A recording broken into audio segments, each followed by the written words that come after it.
ಕೊಡ್ರಿ ಎಂಬುದಾಗಿ ಹೇಳುವಾಗ 5 ರೊಟ್ಟಿ 2 ಮೀನು ತೆಗೆದುಕೊಂಡು ಬಂದು ಕೈಯಲ್ಲಿ ಕೊಟ್ಟರು. ಅದರ ಮೇಲೆ ಕೆತ್ತಿ ಸ್ತೋತ್ರ ಮಾಡಿ 5,000 ಜನರು ತಿಂದು ತೃಪ್ತಿಯಾಗಿ 12 ಕುಕ್ಕೆಗಳು ಮತ್ತೆ ಬಿಕ್ಕೋ ಹಾಗೆ ಮಾಡಿದ ಆತರಾಗಿದ್ದ.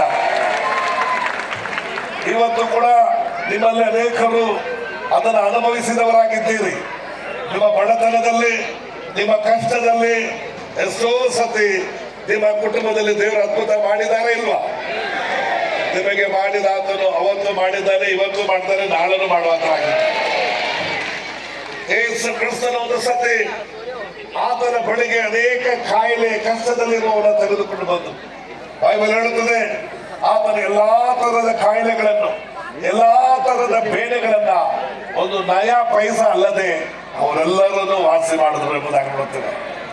ಇವತ್ತು ಕೂಡ ನಿಮ್ಮಲ್ಲಿ ಎಷ್ಟು ಜನ ಹೇಳ್ಬೋದು, ನನ್ನನ್ನು ಆತನ ಗಾಯಗಳಿಂದ ವಾಸಿ ಮಾಡಿದ್ದಾರೆ ಅಂತ ಹೇಳೋಲ್ಲ ಕೈ ತೊಳೆಯಲ್ಲ.